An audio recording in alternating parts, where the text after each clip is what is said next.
it can apply to everyone.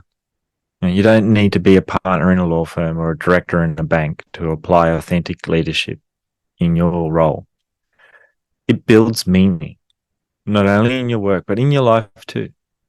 And personally, when I try to think of the big challenges around us, whether it's artificial intelligence, biotechnologies, climate change, terrorism, I think these are complex problems which require a global village to solve them. And I think authentic leadership fits well in trying to solve those problems. Why do you think authentic leadership is important and relevant nowadays? Wow. I think I'm sort of running through a few moments in my head here thinking which may or may not be appropriate for this podcast. You're really asking this? No, I can't say that. No, I shouldn't say that. No, I shouldn't say that. So do you want the real answer or the sanitized one? There's a few aspects to it. High standards of integrity, taking responsibility for actions, making decisions based on principle rather than short-term success, using the inner compass to guide your actions. It should build trust in those that you work with, and striving for meaningful relationships and working towards a purpose.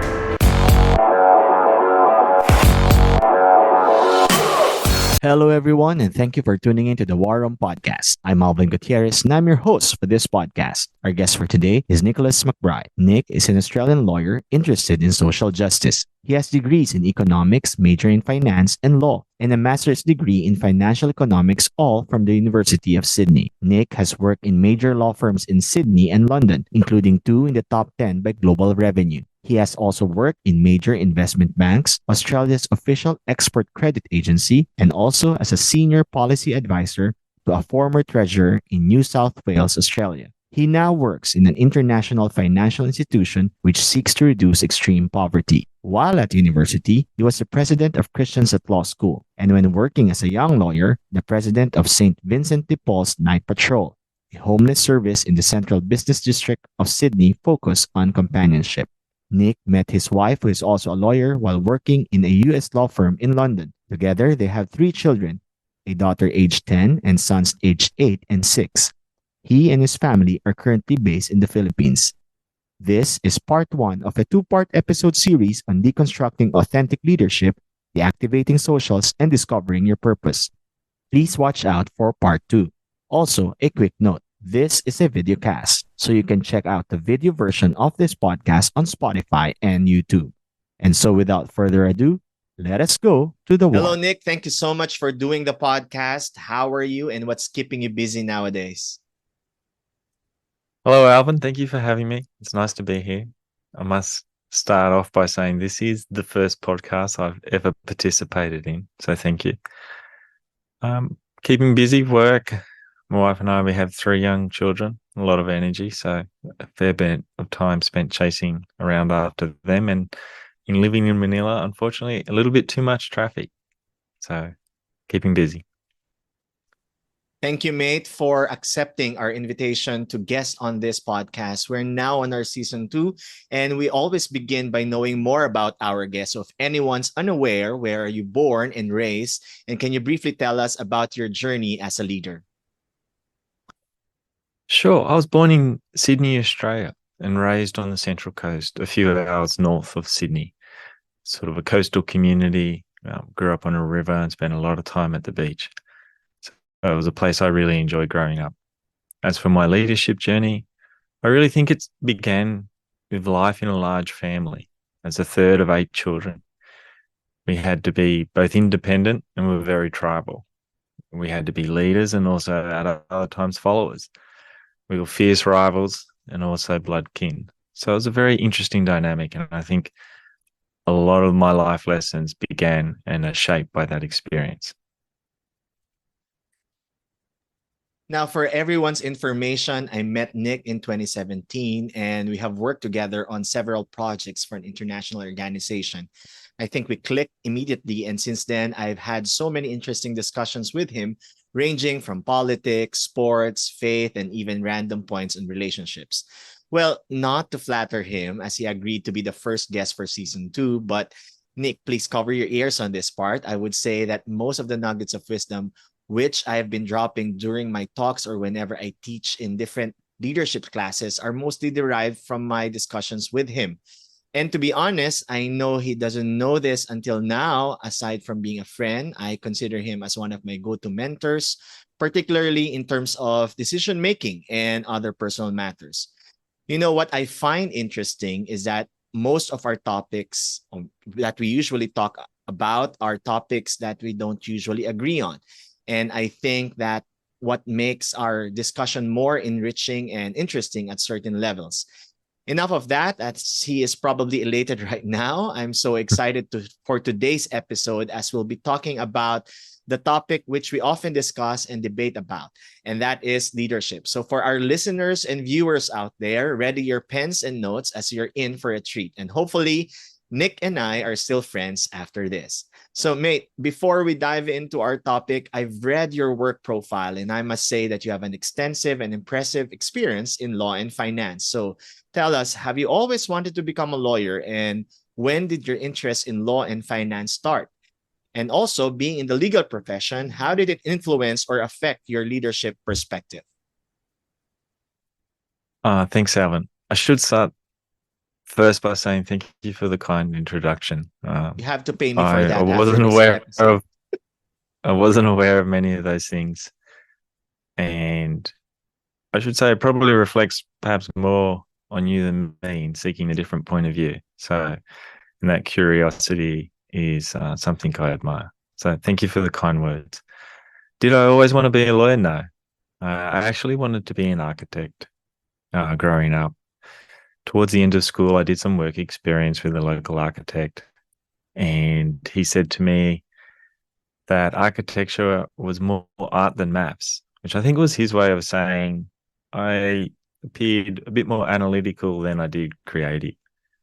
And then just by chance at a family event, I think a nephew of one of my mum's distant cousins was a young architect trying to make his way, and I was asking him about his experiences.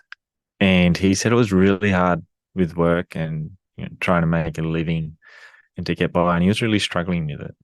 And both of those conversations gave me pause for thought and to think a little bit more about what I wanted to do and what may be possible. I was always interested in economics, but didn't really know what an economist did. There were no economists where I grew up.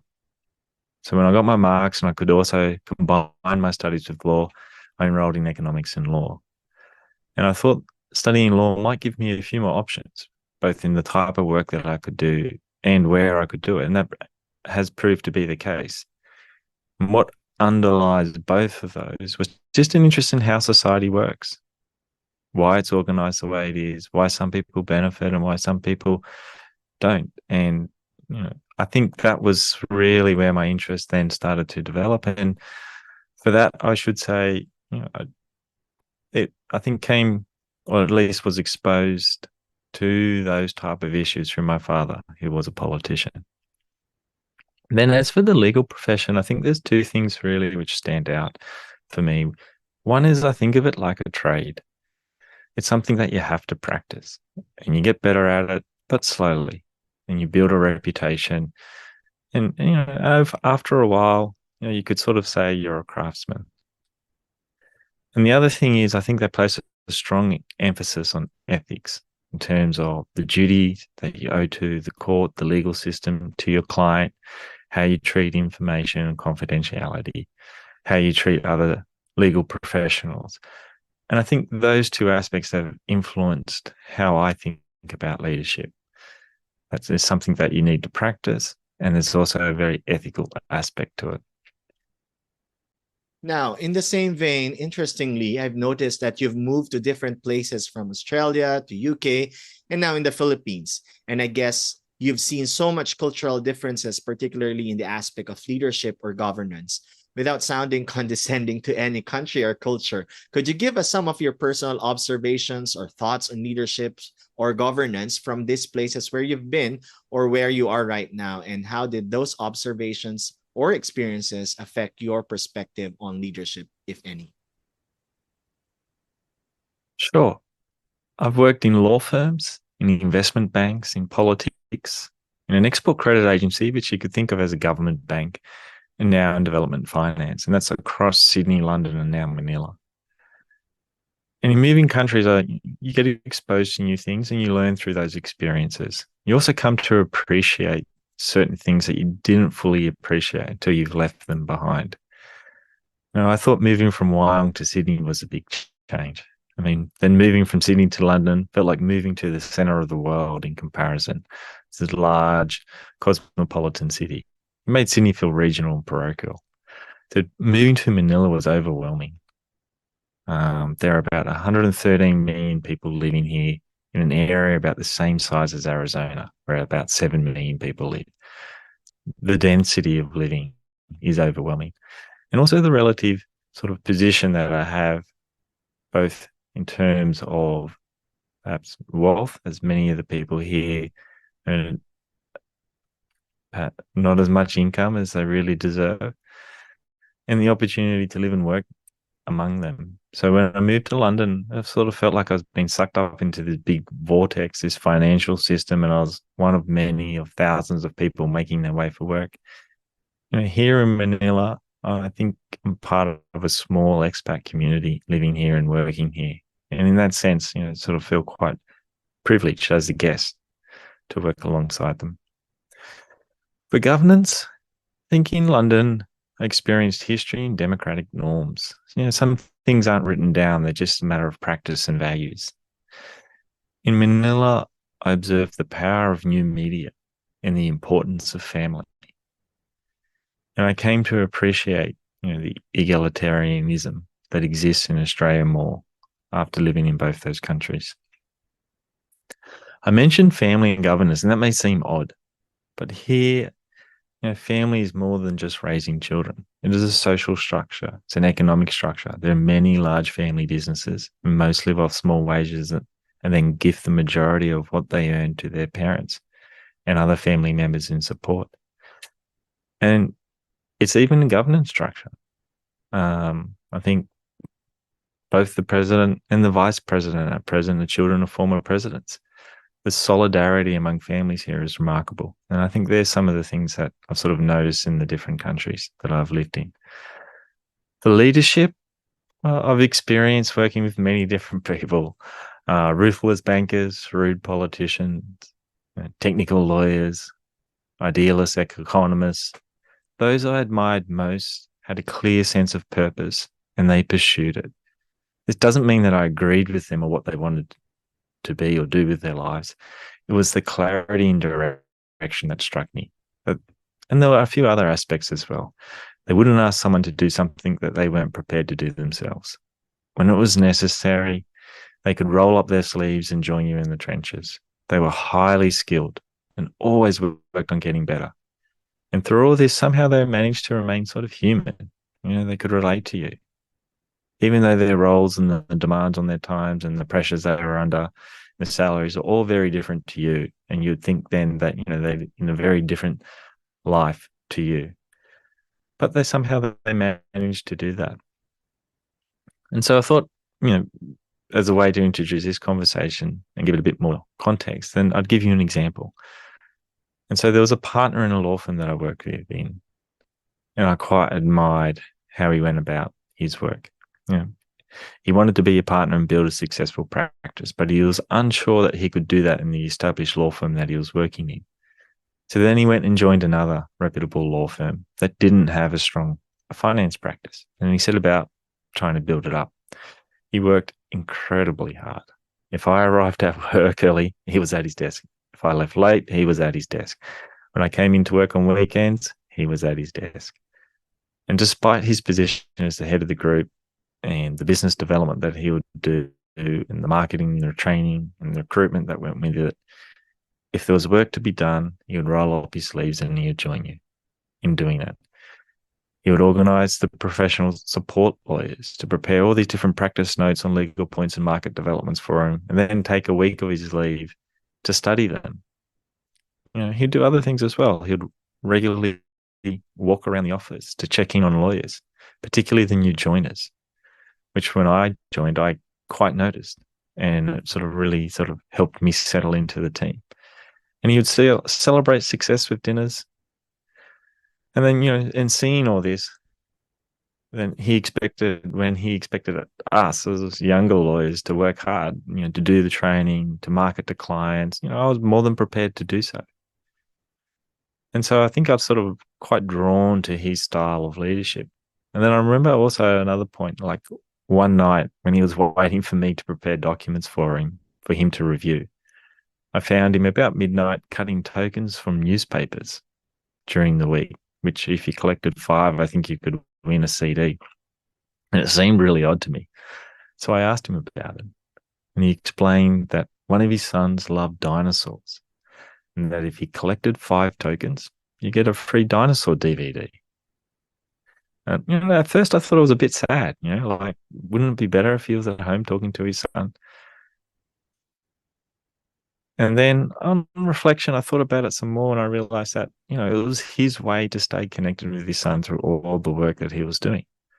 And more importantly, he was trying to teach his son the value of hard work and reward. And that was something that was important to him. And he had tried to find a way in his circumstances to pass that on.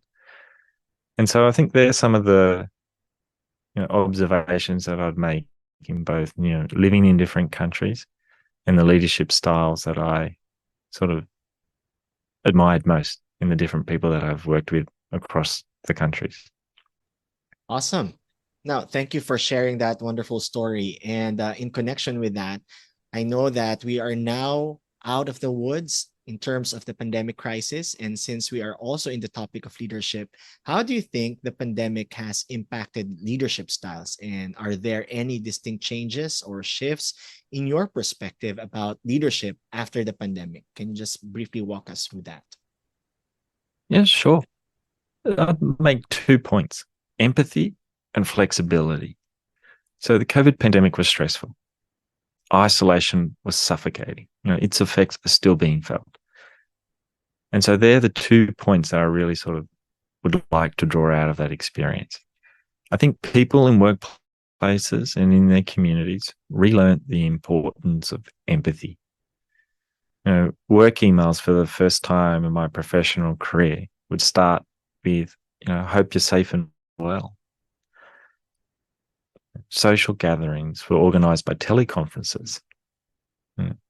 People would thought first to check in on someone's well-being before actually talking to them about work or even engaging in what needed to be done.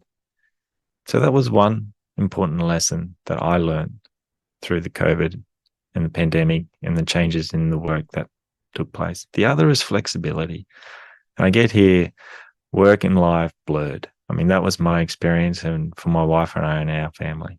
But once past the initial shock and the adjustments that we needed to make, we were fortunate enough to manage to have a little bit more greater autonomy over when during the day we could step away from our laptop and our desk and in how we worked. And I would hope both continue now that we're sort of past the pandemic. Now, I don't know if you have read an article from HBR around 2021 or 2022, and I've encountered this article which extensively talked about the myth of flexibility at work. If I recall it correctly, the article pointed out how the pandemic has changed the work atmosphere and behavior by having the hybrid work setup. And in that work setup, it has blurred the lines, as what you've been talking a while ago, between work and life, thereby causing a slow burn destruction of what most staff and employees have been asking for, which is the work-life balance. And as such, more staff and employees are overworked and stretched beyond their capacities, and they are forced to comply under the threat of losing their jobs. On the other hand, it may seem as an advantage for the employers as they are saving utility costs and at the same time maintaining control over their staff and employees. What do you think is the implication on this work schedule changes and how will it affect leadership styles in the corporate world? Yeah, it's a tough question. It was our experience. Like, work for me went from an office to working from a pop-up trestle table with a laptop on a chair, all of which I sort of had found in my mother's garage once we had eventually relocated to Australia. And then I managed to borrow a computer screen, which I found in my brother's garage who was living nearby and he wasn't using. And that was set up in the corner of a bedroom. Um, and I was working on a project which involved London and New York and was sort of based just a little bit north of Sydney at the time and working quite late nights. And so yeah, work and life had completely changed, and there I was tapping away late at night, trying not to make too much noise to disturb people from the corner of the bedroom. So I understand the point, and I don't really consider that a work-life balance. And I can understand why people would feel burnt out and disillusioned. And so I think the challenge really for managers and for business leaders going forward is when they look at flexibility, it can't be one way, obviously, but there are benefits to it. And for us in our family, as we have 3 young children, being able to have more autonomy, or at least a little bit more autonomy over when we could step away during our desk during the day to do a school drop off, to do a school pickup, to take a child to a medical appointment or a sporting event, and to be able to manage these type of things and keep working, and to be able to do work and deliver it in a way which sort of suited us and gave us a little bit more job crafting over our roles was hugely beneficial. So trying to navigate both of those, where you can keep people engaged and motivated, and give them a little bit more autonomy over how and when they do their work, I think it is a real challenge. But I would hope that that flexibility continues, and that with a little bit more time in the office, then the human connections that are made, that people can sort of feel a little bit more engaged with their work. Great. So, what I can deduce from what you said a while ago is that it's so much about leaders taking full responsibility and accountability for their actions. And this, of course, can be attributed to the leader's character. Much of leadership perspective or style of a leader is rooted in his or her personality or character. I don't know if you agree with me, but over the years, we have seen a massive improvement in terms of organizational processes becoming faster and easier, and that our networks are becoming closer, albeit virtually, and broader via the gift of technology. Now, why do you think that despite the advancement of organizational processes and tools, we still couldn't see genuineness and reliability in most of our leaders nowadays? Well, I think there's a few aspects to answer that question. Despite the development of tools and advancement of understanding of how our brains work and how decisions can best be made and we can organize ourselves at work, I personally do not think human nature changes. So anger, fear, sadness, joy, anxiety, these emotions are and always will be and will drive us. And so feeling like the work that you did was not recognized, or you're not quite sure how to approach someone from the tone in their email, I don't think that there is any substitute for human interaction, and that human interaction is best able to address those circumstances. So whether in the workplace or in your community, I don't think there's any substitute for that. So I think for leaders and managers, the challenge then is to be able to use the benefits of those tools and the advancements of them, but I think at the same time maintain that human connection, the type of sort of connection and the examples that I spoke of earlier with the partner in the law firm that I quite enjoyed working for. Now, in our pre-recording discussion, you've mentioned about authentic leadership. Now, let's slowly unpack this concept. How do you define authentic leadership? Thanks, Albert. There's a few aspects to it. High standards of integrity, taking responsibility for actions, making decisions based on principle rather than short-term success, using the inner compass to guide your actions, which should build trust in those that you work with, and striving for meaningful relationships and working towards a purpose. So within that concept of authentic leadership, there's probably a few characteristics of an authentic leader. They're committed to bettering themselves. It's not necessarily about being perfect, just working each day to try to get better. Cultivating self-awareness, asking questions and seeking feedback. Having discipline, focusing every day on tasks. Being mission-driven. For some, that may be obvious. For others, you stumble upon it, but something you should keep in mind and work towards. And trying to inspire faith or inspiration, have courage to push on when things are difficult. So they're the type of characteristics and perhaps some ideas about authentic leadership. I also think at this point, it might be also worth pointing out what Bill George, a CEO of a medical-based technology company, Medtronic, considered authentic leadership to be. So he wrote a book, Inauthentic Leadership, Rediscovering the Secrets of Creating Lasting Value, that authentic leaders demonstrate a passion for their purpose. They practice their values consistently and they lead with their hearts as well as their heads. They establish long-term, meaningful relationships and have the self-discipline to get results. They know who they are. So with that, I think we've sort of introduced, what is authentic leadership and some of the key characteristics of an authentic leader. Right.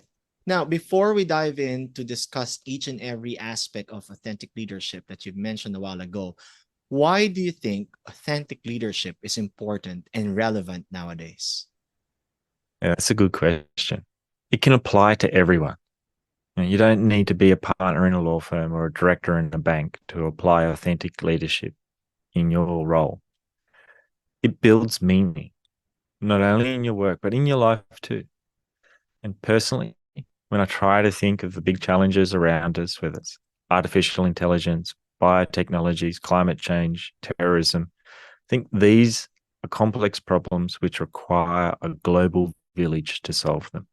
And I think authentic leadership fits well in trying to solve those problems. All right. So I'm interested to know now about the key aspects that you've mentioned a while ago to authentic leadership. Let's start first with what you mentioned about purpose. So purpose is very important for leadership. Now, we are in the context of authentic leadership, and we know that authentic leadership is rooted also in one's purpose in life. In light of understanding what authentic leadership is, why do you think knowing one's purpose in life is essential as a leader? Purpose brings clarity. It helps with decision making. It motivates and it gives you the strength to persevere. For some, finding purpose is obvious. For most, it may take time and it can change.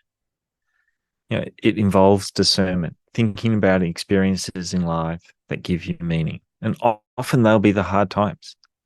For me, this has been a real challenge. It's a process of trial and error in my experience. As we mentioned earlier, I was interested in economics and finance from school, but I've always wanted to try to do something that I thought was meaningful with those interests and the skills and experiences that then I had built. And I wanted to do that in my day-to-day work. And it took me a while to fit all this together. I changed jobs far too many times, at least for a person of my age. I'm not a millennial. But now I sort of feel in the work that I do, I find a lot of purpose where I am. And I find I can use my skills and experiences in fulfilling that purpose.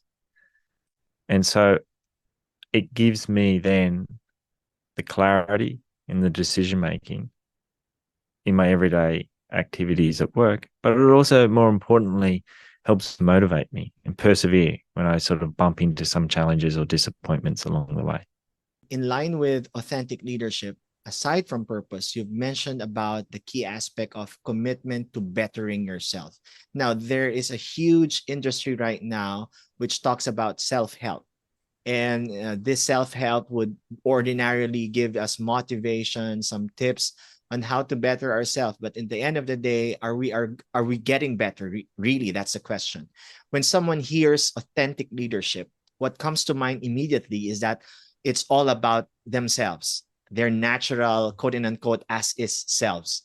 It's Yeah. like I'm the leader, so it's a take it or leave it thing. So how is it that being yourself is inauthentic and becoming a different version of yourself, your better self, authentic? Could you enlighten us on this matter? It's a really good question. In my own experience, that may be a good way to try and answer the question. The real me procrastinates. I'm overly critical, can be non-communicative in the workplace, or at least when I'm not at my best. At my best, I would like to think I work incredibly hard. I have a natural curiosity in the work that I do and the people around me, and I work collaboratively. But being more aware of my weaknesses, manage them in a way that is consistent with my values is authentic. And I think here some ideas about self-awareness and self-disclosure are also sort of helpful. Trying to improve myself and being aware of these things is part of my role in authentic leadership. I think another part to that is self-disclosure. And then, what I share and how I present to people. But I think both can be done in an authentic way. And the other aspect, I think, to answer your question would be to say that, life happens, people change. There's no reason being yourself should be static. Your authentic leadership should always accurately reflect aspects of your inner self and your life. But that journey goes on, and that is a daily process. Now, when you say bettering yourself, where is the starting point? And can you tell us how are you going to start with it? Yeah, that's again another really interesting question, a difficult question to answer. Personally, in my views, there's three aspects to a person. You look at their soul, their mind, and their body. And they're all important. And so wherever you are and whatever stage of your life, I really do think some of those more fundamental aspects of your life is where you should start. And think back on them, reflect on experiences. What motivates you? What brought you joy? What were you disappointed in? And I think really that's where you should start in all stages of your life and in everything you do. It's just a little bit of reflection. Now, in navigating it, where to start, I'm reminded about this Adam Maslow's hierarchy of needs, as you may know. Is it the same as Maslow's pyramid of needs, wherein the ultimate goal of man is self-actualization? I have some understanding of that theory. When you're struggling with bills and work and trying to fit in, finding purpose and growth can wait. But my personal view is that order can and should be rearranged. Your soul matters. The type of things that bring you joy matter. And whatever your needs, I would encourage people to start there. I mean, that's a personal view, but that's what I would start. If you put that in a more general context, you're looking for things about, that really motivate you, that really matter to you, and the type of things that, in the context of over your life, are the type of things that will bring you the deeper joys and satisfaction in life. And that should be in all stages in your life, and it should be ongoing in everything you do. So in that sense, I'd slightly disagree with the theory. I think it can be reordered, and I do think, when you start looking at things like self-awareness, they should be ongoing. Hey there, sorry to interrupt. Promise this will be quick. We'd just like to thank you all our dear sponsors who have generously supported this podcast. Thank you for helping us with our mission to help more young and emerging leaders to love deeper, live stronger, and lead better. If you're interested in supporting this podcast, please click the listener support in our Spotify main page or send us an email at thewarrumdesk@gmail.com. We'll be more than happy to give you the available options to sponsor an episode or the entire podcast itself. Also, we are partnering with various rural communities and public schools as our primary beneficiaries for the sponsorship proceed. Imagine you can learn for yourself and help others at the same time. Don't miss this awesome opportunity. Partner with us now. Thank you. Now, back to the show. Peace out. All right, let's go now to the third key aspect of authentic leadership, which is integrity. And integrity is not just important in everyday life, but also in leadership. So we're going to talk about leadership extensively in this part.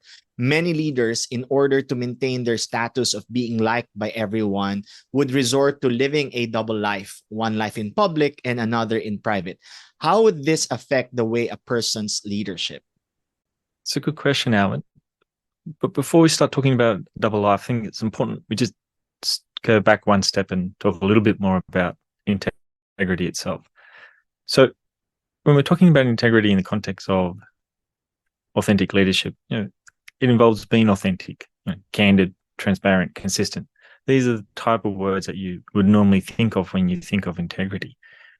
But I think it also involves something a bit more. It also involves being principled. So it's more than just being genuine.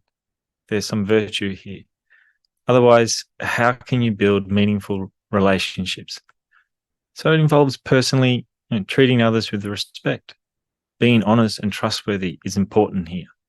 So in the workplace, that can mean things like keeping agreement, taking responsibility, where it's appropriate, revealing true feelings, in a delicate way, expressing hard truths. There's a wholeness about it. I think the real challenge is in the balance. Too little integrity, and you come across as fake. Too much integrity, and you may come across as uncompromising. And so that balance is, I think, the real challenge, and may come from self-awareness and also practicing self-disclosure.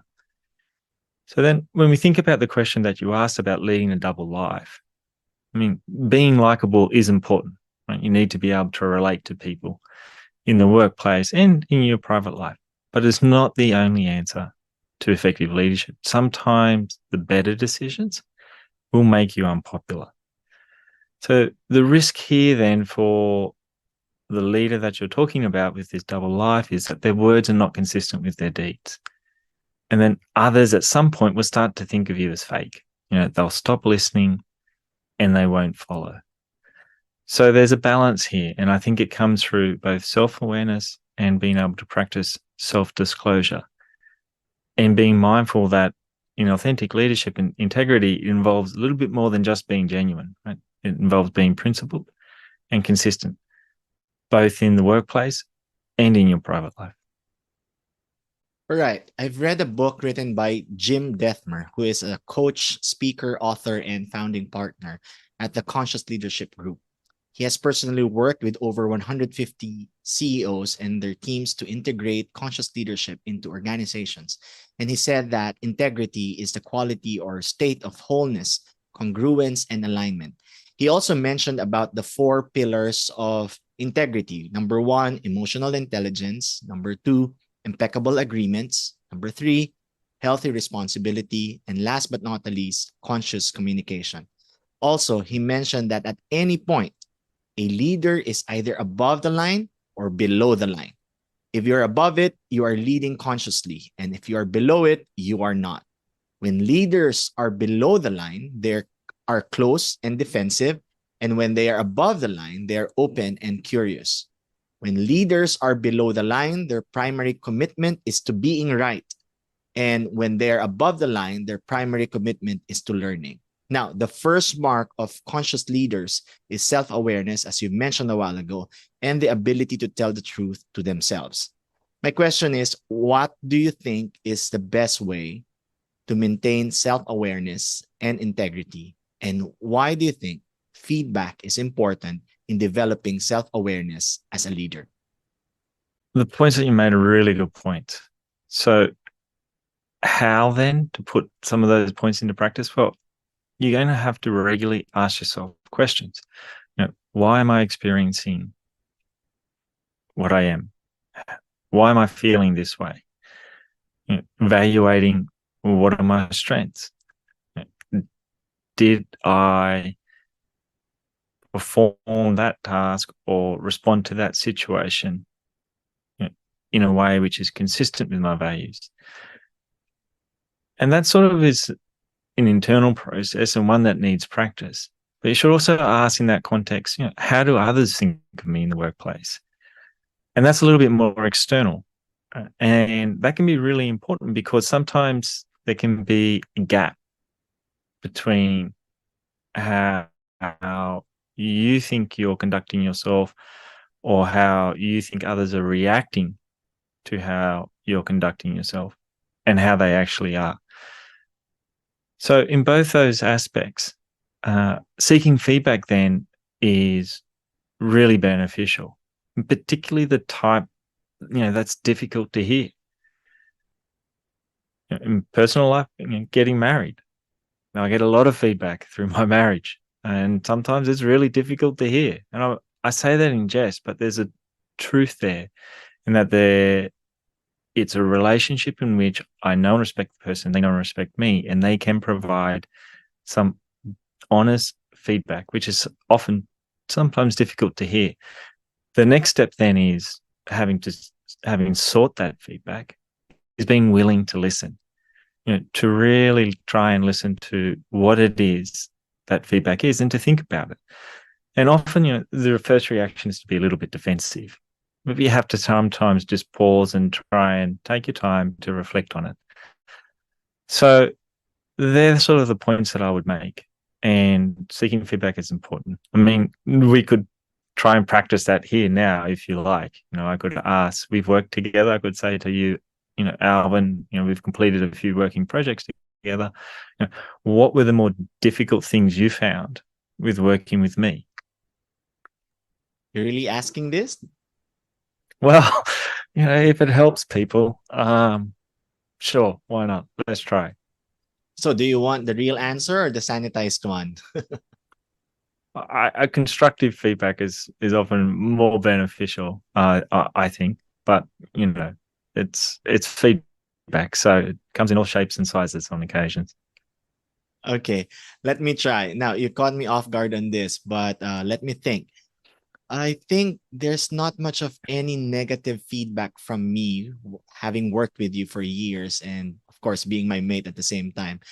But top of mind answer would be one, this fascinates me, that when I ask for your inputs or comments on a certain transaction or a certain thing that we're working on, most of the time, we disagree on several points. I remember we had some intense discussions, but thank God it ended well and we're still friends. Now, but I don't know if I'm just wrong all the time or you're just playing the devil's advocate. But I totally appreciate because I get to have another perspective on things which makes our work output better. Another would be chasing you for work. That will take so much time for you to respond on an email or a message. And I don't know if this might be a schedule or workload issue at some point, to be fair with you.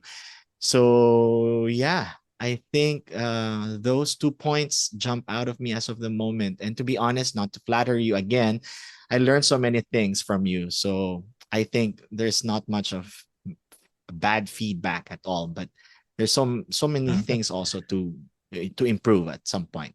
So I hope you're still happy to work with me in the future. Yeah, no, I think that's the sanitized version. I think we'll have to have honest feedback outside this podcast. I should thank you, and I should say the 2 points you make are insightful in this sense. And I trained in a law firm, and it's a very hierarchical organization in terms of the work and how it's performed.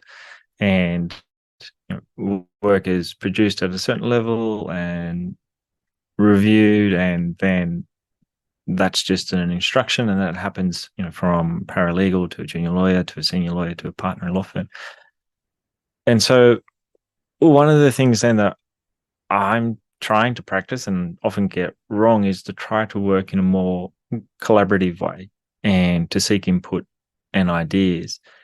And I think in that context, the challenge for me and the thing that I keep working on is to genuinely listen when I seek that feedback. So I would seek feedback and input, but not necessarily listen as attentively or with as much curiosity and open mind as I should. And I think in the context then that when we're working together, that's probably or could be the type of situation that's come up. Different ideas have been put forward and I've encouraged them, but haven't necessarily thought through them before responding. So I think that is something for me to try to get better at. And the reason why I think that's important is I think you get much better work outcomes through collaboration and through diversity of thought. And so it's worth persevering from that perspective. The second point you make is also a very fair point and insightful as well, is that when you're working with the team and you're working with others, productivity and the end output is much better if you can keep all the parts moving. And I think what I have done on occasions is say, okay, I need to look at that, but I need to think about it. And I've sort of put it to one side and then haven't necessarily communicated that to others. Whereas in that type of situation, what I should do is perhaps break the task down so I can respond to this now so the process can keep moving and other work can keep getting done, and tell people and be mindful of other people's workloads themselves and say, I'm going to have to get back to you on this other aspect, which may take more time. So I think for me there's, the communication piece first, and then also in terms of managing workflow processes better, where I'm very conscious and mindful of my time and trying to maximize my time. But I also need to be a bit more conscious and give a bit more attention to other people's workloads and their time, and to try to make sure that we can fit those together to get the best outcome. So I think it's very valid and very constructive feedback. So thank you. Right. Now let's talk about compromises. Since we're talking about integrity, compromises. Is it okay to compromise your values or principles just to arrive at an amicable status or just to yield to the majority? Yeah, tough question. I mean, living by your principles will bring you into conflict. And there will be occasions where you need to have courage. And in those situations, I'd say, it's helpful to seek advice or from a mentor or a trusted colleague. But get more closely to answering your question, I think it's important to explore possibilities before you act and to be clear with your emotions. Because I think when you have values and principles, you may come with an idea about, well, this is what it means to act with them. But I think life's a bit more complex. And also I think workplaces are far more complex. And so you need to be able to think through them and think of different possibilities before you act and be clear with the emotions which you're acting on. When it is a compromise, is it really just your pride that's being compromised? Are you clear about the overall objective, and is it a better outcome for the work output that you're trying to achieve? And so I think there will be occasions where you just need to stop, pause, think about a few different possibilities, perhaps consider things from a different perspective, and try to examine some of the feelings or emotions that you have in response to them. And it may be that you find a way where you say, oh, well, actually, when I think about this a bit more, this is consistent with my values, and this is consistent with the type of objectives that we're trying to achieve here with the project that we're working on or the work output that we're trying to deliver. And it just might not be as you first thought, an outright compromise. Having said that, there will be times where things do run into what fundamental beliefs and the things that are of principle or importance. And you need then for those type of situations, to have courage, and that can be difficult. And I haven't had too many of those in the workplaces, but there are situations like where I've been involved with work and I thought, well, actually that's that's not the type of work for me, or I don't want to go about working this way. So, there are times there where you need to sort of take your breath and steer yourself, and be prepared to act in accordance with your principles and your values. I just encourage you, before you take that action, just to explore all the possibilities, be clear with your emotions. Now, following what you said, when is it okay to compromise, or totally we should not compromise? And is there anything that is worth compromising? In my experience in the workplace, there haven't been too many situations which I think fundamentally cut across, like things which are of importance to me. So if we're talking in the workplace, but generally talking about workplaces which are respectful, which are doing what I consider to be, essentially often the time working as a lawyer in the service industry, enacting with a certain ethics, and often under solicitors' obligations to the court and to your profession. So for the most part, then, I haven't had a situation where I had felt compromised. But there will be situations where you do feel compromised. And I mentioned earlier, there's been certain situations in work where I didn't really feel like this was for me. And that was one situation which I will recall, was where I was doing work early on as a lawyer, where we were enforcing bank security over people's homes as part of the broader relationship and the services that we would provide to that bank. And my role there was the bank litigation, where we're actually taking security back from the homes. And so in that context, there's a legal contract, and the bank was within its rights to enforce the contract. And in those situations, it was the last resort for the bank. But for me personally, and for my values and outlook, and the broader context about where we started this conversation, interest in how society works and why it works, and there's some views inherited from my father, who was a politician, about social justice. It didn't sit well with me, and it wasn't the work that I wanted to pursue. And it did involve me going to the partners in the firm that I was working for and asking to be relocated and do other work. So there will be occasions where you can't compromise. It's not authentic to do so, and you do need to then act with some courage. Right. You've been mentioning about your experiences. Now, let me ask you, have you ever compromised your values and principles just to achieve something? Say, for example, a peaceful settlement, or even a promotion at work? Oh, no, I don't think so. I do think in the workplaces that I've worked in, I've been fortunate that for the most part, they're fairly respectful workplaces, and I agree with the work that they're doing and the way that it's done. So I've been fortunate in that sense.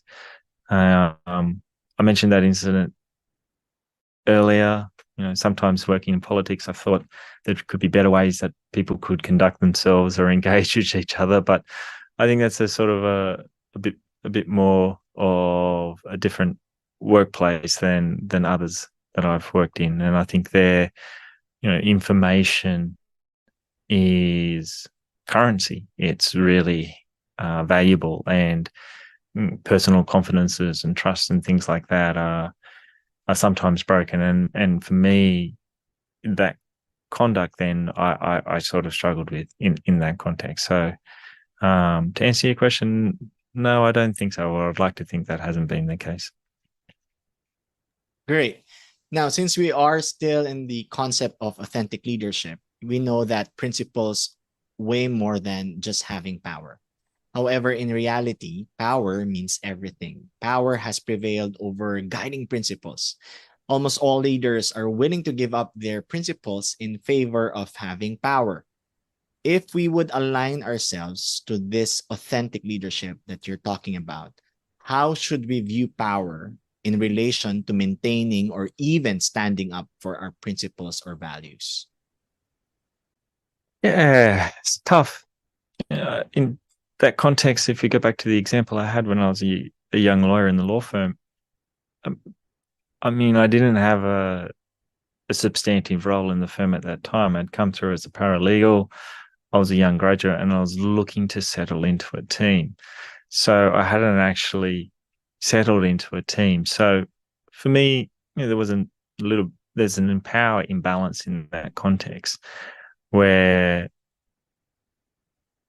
I don't have a secure role in the firm. And in me saying I don't like this particular type of work could also mean that, they form a view about me about other type of work in the firm and whether or not I actually belong in the firm. So, it's difficult in a context where there's a power imbalance. But in terms of more generally, I think where you're trying to talk about, leaders and whether or not they succumb to power and things like this, I think it was Aristotle who said, you become virtuous only by acting virtuously.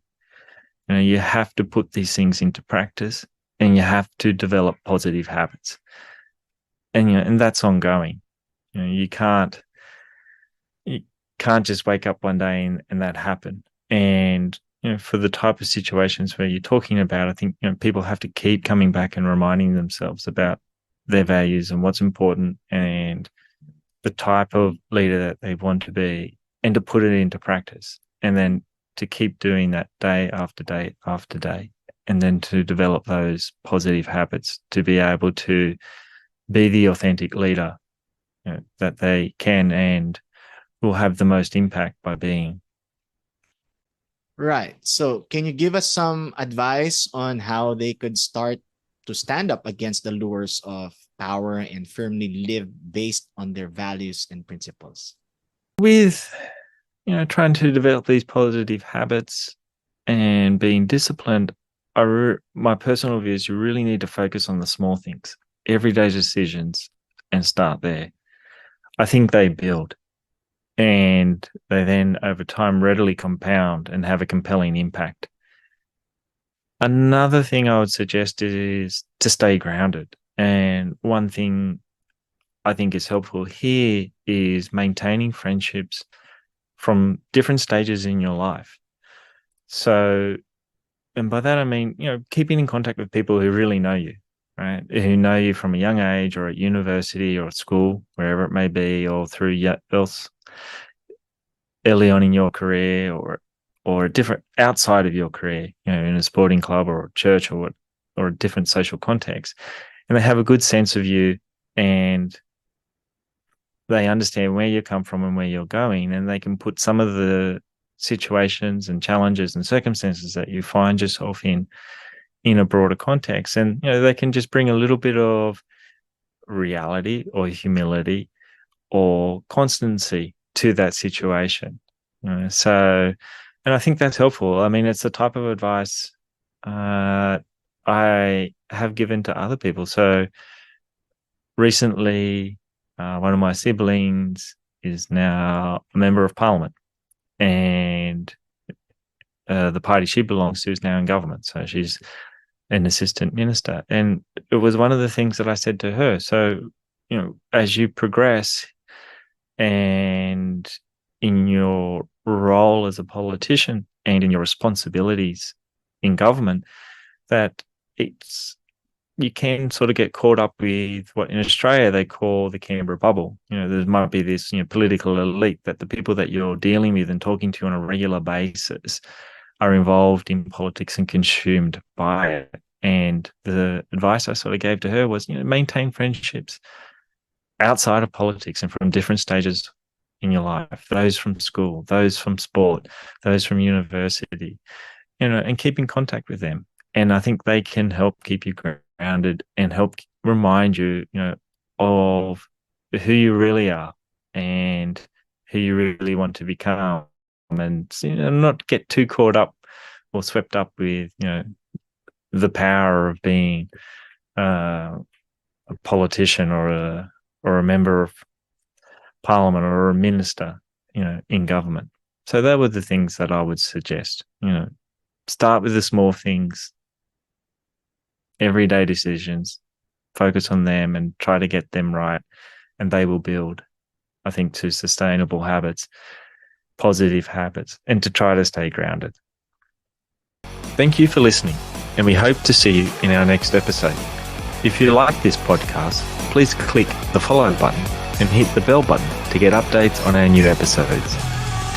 If you are a brand and you wish to partner with us, please send us an email at thewarroomdesk@gmail.com. That email again, thewarroomdesk@gmail.com. We'd also like to take this opportunity to thank all our sponsors who made this podcast possible. If you're interested to support us, please click the sponsorship link in our show notes. Always remember, love deeper, live stronger, lead better. See you next time in the War Room.